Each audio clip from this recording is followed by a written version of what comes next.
فرش التراب يضمني وهو غطاء. السلام عليكم ورحمة الله وبركاته.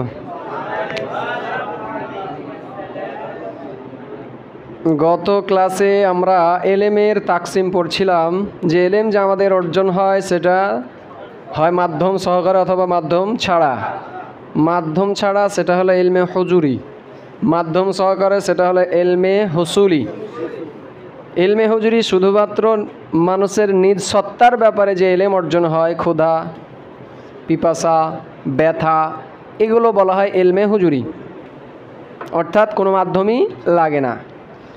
আর ইলমে হুসুলি মাধ্যম সহকারে, কেউ যখন কোনো কিছু বলে তখন আমাদের সেই ইলমটা অর্জন হয়। ইলমে হুজুরি তাকসিম কিসিম হয় কাদিম আর হাদিস। তো ইলমে হুজুরি যেটা কাদিম সেটা শুধুমাত্র কার ইলম? আল্লাহ তাআলার। আর বাকি যতগুলো ইলম ইলমে হুজুরি সবগুলোই হাদিস। তো এর মধ্যে মৌলিক আলোচ্য বিষয় হলো কোনটা? ইলমে হুসুলি, যেটা হাদিস। তার কারণ ইলমে হুজুরি যেটা, সেখানে তো কোনো প্রকারের ভুল হওয়ার সম্ভাবনাই থাকে না, কোনো মাধ্যমই তো নাই। আমার যে পেটে লাগছে এটা ব্যাপারে কোনো সন্দেহ আছে ভুল হওয়ার? না। সুতরাং কোন জিনিসের মধ্যে সন্দেহ হতে পারে? যেটা মাধ্যম দিয়ে, ওখানে ভুল হওয়ার সম্ভাবনা রয়েছে। তো সেখানে ইলমে হুসুলিটা আবার তাকসিম কতভাবে?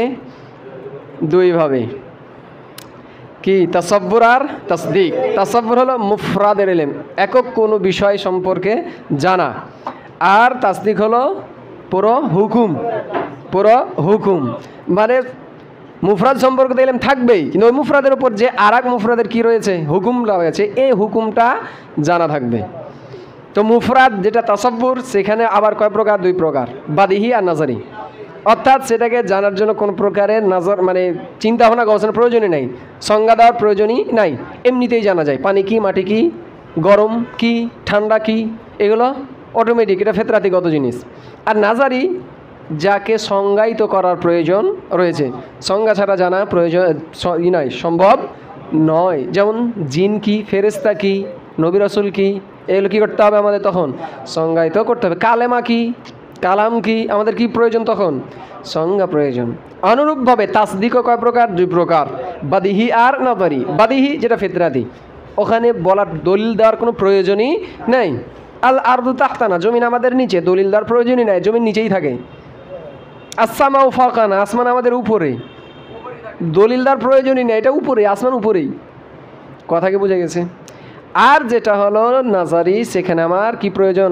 দলিল প্রয়োজন, যে আল্লাহ হলেন সমস্ত মাখলুকের খালেক, তখন আমার কি দিতে হবে? দলিল দিতে হবে। অথবা যদি বলতে চাই যে পরী রয়েছে, পরী চিনি আমরা, পরী রয়েছে, এই যে একটা কথা বলেন যে পরী রয়েছে, এটা কি সবাই এমনিতে বিশ্বাস করে? হ্যাঁ পরী রয়েছে, নাকি দলিল দিতে হবে যে কেমন করে পরী রয়েছে? তখন দলিল দিতে হবে। কি দলিল দেবা? যে যেহেতু জিন রয়েছে আর পরী হলো জিন জাতির অন্তর্ভুক্ত, সুতরাং পরীও রয়েছে। কথা কি বুঝে গেছে? তো এই ছিল আমাদের গত দর্শের আলোচ্য বিষয়। এরপরে পড়েছিলাম যে আজজাউ তাসদিক, অর্থাৎ যে একটা জুমলা, তার অংশ কয়টি? তো দেখছিলাম 6টি। একটা হলো মাউজু, মাহমুল, তারপর নিসবাতুল কালাম, নিসবাতুল খারিজি, তানাসুব আর মাদমুনুল জুমলা। মাউজু যেটা ইলমে নাহর পরিভাষায় মুসনাদ ইলাই, মাহমু মুসনাদ। আর নিসবাতুল কালাম অর্থাৎ কালামের যে নিসবাত, মুসবাত নাকি মানফি। নিসবাতুল খারিজি অর্থাৎ বাস্তবে কালামের সাথে সম্পর্কটা কেমন, এটার উপরে ভিত্তি করে সিদগে কালাম আর কিসবে কালাম, সিদগে খাবার আর কিসবে খাবার। আর তানাসুব অর্থাৎ মাউজু আর মাহমুলের মধ্যে কি থাকবে? মুনাসাবাত। জাইদুন সাজারুন বলা যাবে না, কোনো মুনাসিবতি নাই। তারপরে মাজমুনুল জুমলা, অর্থাৎ পুরো জুমলার মূল আলোচ্য বিষয় কি। তো মাজমুনুল জুমলা কীভাবে বের করতে হয় আমরা ওখানে বলেছিলাম যে যদি কি হয় ইসমে মুস্তাক, তাহলে সেই ক্ষেত্রে আমি মুসনাদের মাজদার বের করব, মুসনাদিলের দিকে ইজাফত, তাহলেই কি হয়ে যাবে? মাজমুনে জুমলা বের হয়ে যাবে। আর যদি ইসমে জামিদ হয় সেই ক্ষেত্রে পদ্ধতি দুইটা। এক নম্বর পদ্ধতি, সেই মুসনাদটাকে অর্থাৎ যে মাহমুল হয়ে আছে তাকে ইসমে মানসুব বানাবো, অর্থাৎ ইয়া নিসবাতি শেষখানে ভিড়াই দেবো, আর মুসনাদ ইলার দিকে ইজাফত। যেমন বলছিলাম জাইদুন আসাদুন, তাহলে সেই ক্ষেত্রে কি বলবো? আসাদিয়াতু জাইদিন। দ্বিতীয় পদ্ধতি, কাউন মাজদারকে মুসনাদ ইলার আগা দিকে কী করে দেবো? ইজাফত। আর যেটা মাহমুল ছিল সেখানে নসব কানার খবর হিসাবে, কাউনু জাইদিন আসাদান। এই ছিল আমাদের গত দার্সের আলোচনা। আজকে আলোচনা হবে আদ-দালালা। তারপরে মনে হয় আরেকটা আলোচনা করেছিলাম, সেটা হলো তাকসিম। তাকসিম তো যাকে ভাগ করা হয় সেটা হলো মাকসিম, আর যেগুলো বের হয় সেটা হলো কিসিম। আর উভয়ের মধ্যে সম্পর্ক যেগুলো বের হয় তাদের মধ্যে একে অপরের মধ্যে সম্পর্ক হলো কসিম। এটা জানার একটা ফায়দা হলো যে আসলে হুকুমটা কার উপরে যাবে। যদি দেখা যায় কিসিম তাহলে তো হুকুম ভিন্ন, কসিম হুকুম তখন ভিন্ন। কারো কাছে একই জিনিস কিসিম, কারো কাছে কসিম। আমরা উদাহরণ দিয়েছিলাম কার, মাশহুর হাদিস। জাহানাফের নিকটে মাশহুরটা হলো আহাদের কি কসিম, অর্থাৎ আহাদের হুকুম মাসহুর উপর লাগবে না। কিন্তু জমহুর ওলামাগণের মতে মাশহুরটা হলো আহাদের কিসিম, অর্থাৎ আহাদের যা হুকুম কার উপরে আসবে, মাশহুরের উপরে চলে আসবে। তো আজকে কি পড়ব, দালালা। দালালা কি, ফাহমু আমরিন মিন আমরিন, ফাহমু আমরিন মিন আমরিন, মানে কোনো বিষয় বুঝা। তো যেটা বুঝবো এর নাম কি, মাদলুল। মিন আমরিন কোনো বিষয় থেকে, তাহলে এটা কি হয়ে যাবে আমাদের দাল। আমরা হেদায়েতুন নাহতে সংক্ষিপ্ত কিছু আলোচনা করেছিলাম, এটা এখন বিস্তারিত চলে আসছে যে দাল কি আর মাদলুল কি। দালিলুন ইসমে ফাইল, মানে যে বুঝাই দেয়, বুঝানে ওয়ালা, আর মাদলুল যা কিছু বোঝা যায়। তো ফাহমু আমরিন কোনো বিষয় বুঝা, তো যেটা বোঝা যায় তার নাম কি, মাদলুল। আর মিন আমরিন কোনো বিষয় হতে, সেটা হয়ে গেল কি, দাল। যেমন দূরে, প্রসিদ্ধ উদাহরণ, দূরে ধোঁয়া উঠছে, কি বুঝি নিলে, তলে আগুন জ্বলছে, এমনিতেই বোঝা যাচ্ছে। দরজার আড়াল থেকে কেউ ঠক ঠক করছে, কি বুঝি নিলে, বাইরে কোনো মানুষ আছে। তো এইগুলো যেটা ঠক ঠক আওয়াজ, এটা হলো দাল। আর এই যে যেটা বুঝে নিলাম ওর পেছনে কেউ আছে, এটা হয়ে গেল কি, মাদলুল। কথা কি বুঝে গেছে? তো এই দালালাত কয় প্রকার, তো দাল কত প্রকার হবে তাহলে? দাল মূলত এটা তো একটা আম জিনিস, মাদলুল যে কিনো হতে পারে। মূলত দাল কে কে হবে, মানে কোন কোন জিনিসগুলো দাল হিসেবে কাজ করে, যে কোনো কিছু বুঝিয়ে থাকে, এটা হবে প্রকারভেদ। তো কত প্রকার, লাফজিয়া আর গায়র লাফজিয়া।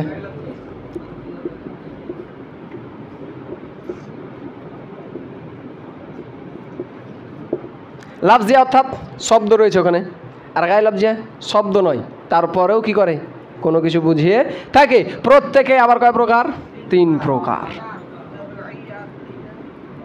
কি আছে এখানে, লাফজিয়া, তাবাইয়া,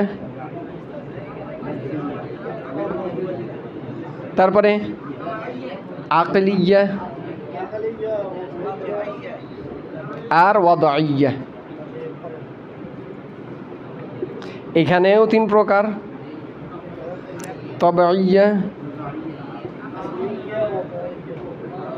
আকলিয়া আর ওয়াদাইয়া। এই হলো মোট দাল 6 প্রকার। যে এই দালগুলো হয় লাফজ হবে অথবা লাফজ হবে না। যেগুলো দাল মানে বুঝিয়ে থাকে কোনো কিছু, হয় লাফজ হবে অথবা লাফজ হবে না। যদি লাফজ হয় সেক্ষেত্রেও 3 প্রকার, আর যদি গায়ে লাফজ হয় সেক্ষেত্রেও 3 প্রকার। তবে ইয়া মানে তবিয়তগতভাবে মাদলুলের উপর বোঝায়, তবিয়তগতভাবে কী বলা যায়, মাদলুলের উপর বোঝায়। যখনই বুঝলে কি উফ, এটা শব্দ না, শব্দ নয়, এলমেনা হতে পড়েছে না, উফ আহ, এগুলো কিসের উপর বোঝায়, এটা ব্যথা। মানুষ যখন বিষণ্ণতায় ব্যথাতে ভুগে তখনই এই ধরনের কি বাড়ায়, লব্জটা বের হয়। তো এটা তবিয়তগত কারণেই মাদলুলের উপরে কি বুঝায়। উফ যখনই বুঝলা, বুঝে নিলা সে কোথাও কোনো কি আছে, ব্যথা পেয়েছে অথবা কোন দুঃখ চিন্তাতে ও রয়েছে। আকলিয়াগত মানে আক্কেলগত, শব্দটা কিন্তু কি শব্দ, মানে যেটা দাল সেটা কি লফজ, কিন্তু আক্কেলগত কারণে সেটা মাদলুলের উপরে বুঝাবে। যেমন দেওয়ালের উপাশে যদি দেখো কথা বলছে, তাহলে কি বুঝে নিলে, মানুষ এইভাবে কথা বলে, আক্কেল খাটলে ও এই ধরনের কথা বলছে, তার মানে দেওয়ালের পেছনে কে রয়েছে, মানুষই রয়েছে। আর ওয়াজাইয়া, এইটা তো একেবারে প্রসিদ্ধ, যে শব্দকে তৈরি করা হয় কোনো মানার জন্য। আমি যখন বলবো জায়েদ, তার মানে মানা কি বুঝে নিলে কে, জায়েদ সত্তা একটা জেনে চলে আসলো না। এবং এই যে লব্জটাকে তৈরি তো করা হয়েছে কাকে বোঝানোর জন্য, জায়েদকে বোঝানোর জন্য। যখন বললা কলম, এই কলম শব্দটাকে তৈরি করা হয়েছে কাকে বোঝানোর জন্য, কলম জাতকে বোঝানোর জন্য। কথাকে বোঝা গেল, তো এটা হলো কি ওয়াজাইয়া, মানে ওকে গঠনই করা হয়েছে কোনো একটা মানা মাদলুলের জন্য। যখন বলবো কুরসি, কুরসি লফজটাকে তৈরি করা হয়েছে কার জন্য? চেয়ারের জন্য। কথা কি বুঝে গেছে? যখন বলবো কিতাব, লফজটাকে তৈরি করা হয়েছে কি আঁকায় বোঝানোর জন্য, যেগুলো পড়ায় ওই সমস্ত মানার জন্য। তো এগুলো হলো কি ওয়াজাইয়া।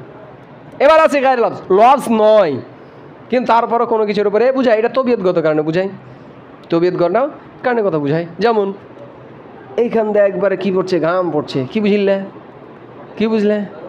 গরম লাগছে, খুব গরমের মধ্যেই আছে। তো এটা কে বুঝালো যে গরমের মধ্যে আছে? ওই যে ঘাম। তো ঘামটা কি লফজ না গায়ের লফজ? গায়ের লফজ। কিন্তু ঘামের কারণে তো কী করে বুঝলে যে তার খুব একটা গরম আছে, সে পেরেশানিতে আছে, গরম আছে ওর। কথাকে বুঝে গেছে? অথবা তবিয়তগত কারণে যেটা, ঘোড়া যদি কি করে চিৎকার দেয়, মানে হি হি করে, তার মানে বুঝতে হবে কী করেছে, আর ক্ষুধা পেয়েছে। এটা তবে তবিয়তের উপর বুঝায়, কিন্তু এটা লফজ নয়। ঘোড়ার গেলে লফজ বলা যায়?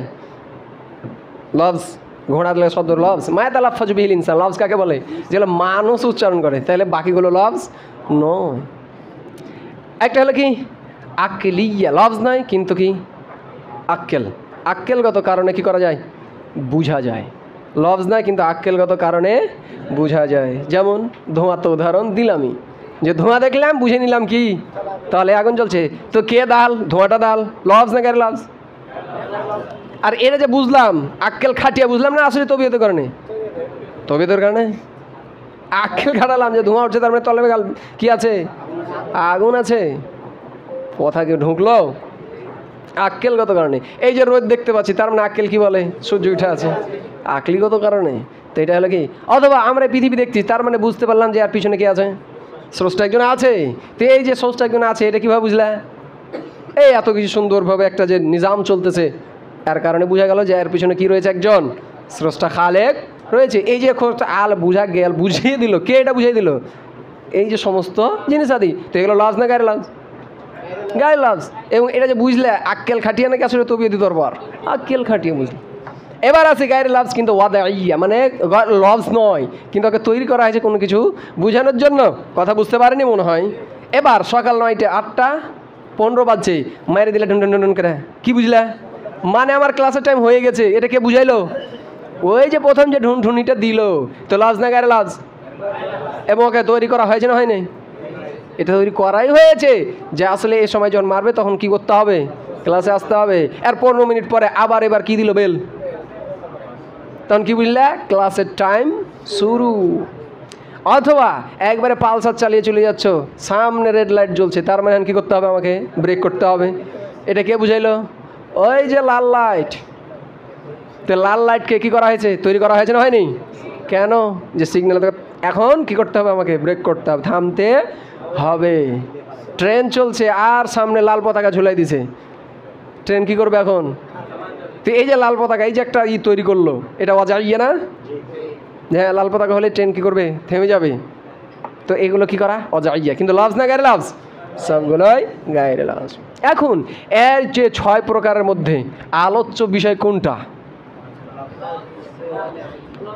শুধুমাত্র যে লফজগুলোকে কি করা হয়েছে, গঠন করা হয়েছে।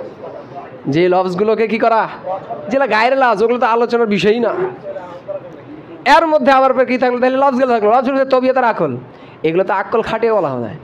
এখন যেটা গঠন করা হয়েছে সেইগুলো কি কি বুঝায়, কিভাবে বুঝায়, কতটুকু বুঝায়, এইটা আবার কি আসবে, মূল আলোচ্য বিষয় হলো লফজিয়া ওয়াদাইয়া।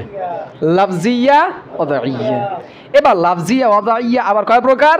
3 প্রকার।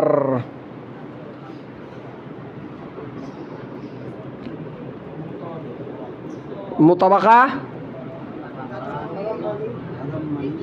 তাদাম্মুনি আর ইলজামি।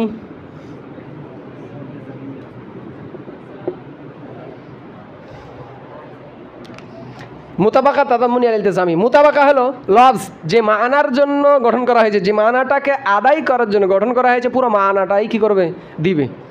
তাহলে তখন বলবো যে এটা কি মুতাবাকা, মানে পুরো মানা। এখন আমি বললাম যে আমি কি নিয়ে আসলাম, হ্যাঁ আজকে তো শনিবারের হাট ছিল, একটা হাইসা কিনে নিয়ে আসলাম। হাইসা তো চিনি তো, হাইসা ওর অংশ কাটে বাঁট, আর একটা আছে লোহা। তাহলে পুরা মানা দিল না অর্ধেক? পুরা মানা। এখন মনে করো কোরবানির গোস্তের কিনে আসছো চাকু, তো চাকু ফের কয়টা অংশ? দুইটা, বাঁট আছে আর কি আছে আগা দিকে? লোহা আছে, তাহলে পুরাটাই। যখন বললাম চাকু, এই চাকু লবসটা পুরা মানা দিল নাকি আংশিক? পুরা মানা দিল। এবার মনে করো বললে যে আমি ওকে চাকু মেরে দিয়েছি, মানে চাকু পেটে ভরে দিয়েছি, এখন কতটুকু চাকু শব্দটা কতটুকু মানা দিল? পুরা বাঁট মাঠ তার ভরে দিনি, ভরে দিয়েছি কোনখানটা? লোহা খানটা। তার মানে চাকু শব্দটা পুরা মানা দিল না কি দিল? আংশিক। তো এইটা তখন কি হয়ে যাবে? তাদাম্মুনি। তুমি কোরআন পড়েছো? মরদ বলছে জি কোরআন পড়েছি। আচ্ছা কোরআন এটা কতটুক? সূরা ফাতিহা থেকে নাস উপরে পড়েছে নাকি অংশ একটু? তাহলে কোরআন লব্জটা আংশিক অর্থ দিল নাকি পুরোটা? আংশিক অর্থ দিল। কথা বুঝতে পারছি কি? তো এই হলো মোতাবাকা আর তাদাম্মুনি। যদি পুরো মানাটা দেয়, শব্দটাকে যে অর্থের জন্য তৈরি করা হয়েছে পুরো মানাটাকে দেয়, সেই ক্ষেত্রে ওটা কি বলবো? মোতাবাকা। যে দালালাত লাফজিয়া ওয়াদাইয়া মোতাবাকা। আর যখন দেখবো যে আংশিক মানা দিচ্ছে, সেই ক্ষেত্রে কি বলবো? দালালাতে লাফজিয়া ওয়াদাইয়া তাদাম্মুনিয়া। এবার ইলতিসামি কি? না পুরো মানা দিবে না আংশিক মানা দিবে, বরং তার সাথে যেটা লাজিম ওই মানা দিবে। তখন সেই ক্ষেত্রে বলবো কি ইলতিসামি। এখন যখন চাকু বিলা যদি চাকু ধার উদ্দেশ্য নাও, তাহলে কি হবে? যখনই চাকু, তার মানে ওর সাথে কি থাকবে? আর রেত খান ধার খান তো থাকবে। তো সেই ক্ষেত্রে ওটা কি হয়ে যাবে? ইলতিজামি। মানে ওই লফজের মানাও নয়, পুরো মানাও নয়, আংশিক মানা নয়, বরং তার সাথে যে জিনিসটা লাজিম। যেমন যদি বলি মানুষ বলে যদি আলেম উদ্দেশ্য নিই, তো আলেম হওয়া মানে জ্ঞানী গুণ হওয়া, মানুষের সাথে এটা কী হওয়া? খাস লাজিম। মানুষ হলো কী থাকবে? আর আক্কেল থাকবে। মানুষ থাকলে কি হবে? আর আক্কেল থাকবে, লাজিম। এটা যখন উদ্দেশ্য নেবো তখন এইটাই হয়ে যাবে কি? ইলতিজামি। কথা কি বুঝে গেছে? তো দালালাতে লাফজিয়া ওয়াদাইয়া তিন প্রকার: মোতাবাকা, তাদাম্মুনি আর ইলতিজামিয়া। মোতাবাকা যদি লফজটা তার পুরা মানা দেয়, আর তাদাম্মুনি যদি লফজটা তার আংশিক মানা দেয়, আর ইলতিজামি যদি লফজটা তার আবশ্যকীয় মানা দেয়, না পুরো মানা না আংশিক মানা, বরং তার সাথে সংশ্লিষ্ট লাজিম মানা। এই ছিল আমাদের দালালাতের আলোচনা। এর পরবর্তী বাহাস আমরা দেখতে পাচ্ছি আসবাবুত তাকদিম। আমরা যে মুকাদ্দাম মুআক্খার করি এর কারণ কি? একটা হলো মুকাদ্দাম মুআক্খার আমরা কিসে পড়েছি? বালাগাতে, যে কোনো মানার উদ্দেশ্যে তখন মুকাদ্দাম মুআক্খার করা হয়। আর এখানে যে নর্মালি জিনিস, যে আমরা কখন কোনো কথা বলি অথবা কিতাবে লিখি, তখন যে আগে আর পাশে করি, এই শব্দটাকে আগে বলবো নাকি পরে বলবো, এটা কোন কারণে ভিত্তিবে বা কোন দিকে লক্ষ্য করে শব্দের আগ পিছ হয়, বলার ক্ষেত্রে হোক অথবা লিখার ক্ষেত্রে হোক। কোনো শব্দ তো আগে করতে হবে অথবা পিছে করতে হবে। আমি বললাম যে সূর্য এবং আলো কি রয়েছে? মৌজুদ রয়েছে। এন্ড সেই ক্ষেত্রে আমি যখন বলবো যে সূর্য এবং আলো মৌজুদ রয়েছে, তো সূর্যকে আগে করলাম কেন? আলোকে পরও করলাম কেন? আশ-শামসু ওয়াদ-দাউ। তো বলতেছে এই যে আলো, এর স্বভাব হলো কে? সূর্য থাকলে আলো থাকবে, সুতরাং আগে হবে কি ইল্লাত, তারপর আসবে কি মালুল। এই জন্য কি করলাম? এই কারণে বা এই দিক থেকে লক্ষ্য করে আমি সূর্য শব্দটাকে আগে করলাম, অথবা কেতাবে লিখতে গিয়ে আগে লিখলাম। কথা বুঝতে পারিনি?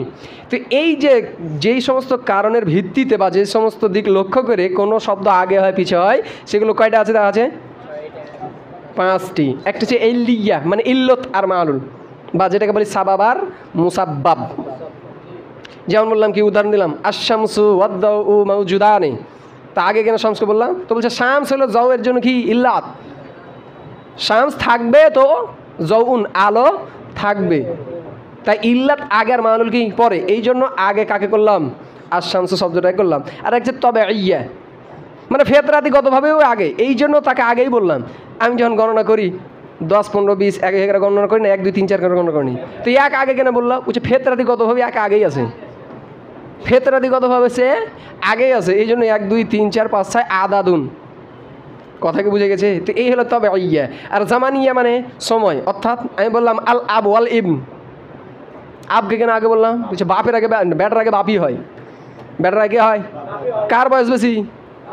বাপের চাইতে ব্যাটার বয়স বেশি নাকি? তো বলছে এটা কি কোন দিক থেকে লক্ষ্য করে আমি আগে আব ওয়াল ইবন বললাম? জামানিয়া, যে বয়সের দিক থেকে বাপই বড়। একটা ঋতুবিজ্ঞা মাকান, স্থানের দিক থেকে, স্থানগত দিক থেকে সে আগেই আছে। যেমন বললাম কি আর রাস ওয়াল উজুন, তো আগে কেটা স্থানের দিক থেকে? মাথা, তারপরে তো কান, তারপরে আঁচ, তারপরে ফাম। তো এটা কি রুতবিয়া। আর একটা হচ্ছে শারাফিয়া, একটা জায়গায় শারফিয়া মানে মর্যাদার দিক থেকে। আমি বললাম জায়েদ, ওমর, বাকর, খালেদ, জাউ। এখন জায়েদকে আগে কেন করলাম? বলছি এদের মধ্যে সবচেয়ে বড় আলেমকে জায়েদ, সম্মানের দিক থেকে না। ওর বয়সের লেহাজ করলাম না, ও আগে এসেছে তাই বললাম। মূলত আমি তাকে মুকদ্দম করলাম কোন দিকে লক্ষ্য করে? তার মর্যাদার দিক থেকে। তাদের মধ্যে সবচাইতে মর্যাদাবান কে? যদিও জায়েদ সবার পরে এসছে। কথা কি বুঝে গেছে কি? তো এই ছিল আমাদের আসবাবুত তাকদিম, যে মুকদ্দম করার সাবাবসমূহ কোন কোন কারণের ভিত্তিতে বা কোন কোন কারণের দিকে লক্ষ্য করে কোনো শব্দকে আগে করা হয় অথবা পিছে করা হয়। এই ছিল 5টি কারণ। এরপরে আসবে আমাদের আকসামুল আলফাজ। মূল আলোচনা হলো এটাই, যে যেহেতু লফজ আমাদের আলোচ্য বিষয় হবে লাফজি ওয়াজাইয়া, যে সমস্ত লফজগুলোকে কোনো মানার জন্য গঠন করা হয়েছে, এই লফজগুলো হবে মূল আলোচনা। তো এই দিক থেকে এবার বেশ কয়েকটা প্রকার করা হবে। যে লফজের দিক থেকে এক হলো স্বয়ং লফজের দিক থেকে প্রকার, দ্বিতীয় হলো মানার দিক থেকে প্রকার, তৃতীয় হলো মাফহুমের দিক থেকে প্রকার। একটা লফজ আসবে, লফজটা ইসিম, কালেমা নাকি হরফ, যেটা আমাদের ইলমে নাহতে পড়েছি। এরা ভিন্ন বলবে, এরা বলবে ইসিম, কালেমা আর আদাত। যে শব্দের দিক থেকে যে লফজটা তৈরি করা হয়েছে এটা ইসিম, মানে কোনো কাল নাই, যেটা আমরা ইসিম ইলমে নাহতে পড়ি। আর কালেমা মানে কি? যেটা ফেল। আর আদাত মানে কি? যেটা হরফ। এর লফজের দিক থেকে প্রকার করবে। এবার মানার দিক থেকে একটা প্রকার করবে, যে এই যে লফজের একাধিক মানা না একটাই মানা, মুত্তাহিদুল মানা নাকি মুতাকাসসিরুল মানা, এই লফজ একটাই অর্থ দেয় নাকি একাধিক অর্থ দেয়। এরপরে মাফহুম, এই যে শব্দটা মানা দিল, এই মাফহুমে মানে জেহেনে কতটা আফরাদ আছে, একটাই নাকি একাধিক। আমি যখন বলবো ইনসান, তখন একটা মান আছে। এবার ইনসানের কি আছে? মাফহুম, যে যত কালা জিন ইনসান সবগুলো ঢুকবে না, ঢুকবে না। কিন্তু যখন বলবো জায়েদ, মাফহুম কয়টা? একটাই জাতি। তো এই দিক থেকে আমাদের এবার কি আসবে? লফজের তাকসিম শুরু হবে। কাল থেকে ইনশাল্লাহ এই বিশদ আলোচনা আমাদের শুরু হবে। সুবহানাকাল্লাহুম্মা ওয়া বিহামদিকা আশহাদু আল্লা ইলাহা ইল্লা আনতা আস্তাগফিরুকা ওয়া আতুবু ইলাইক।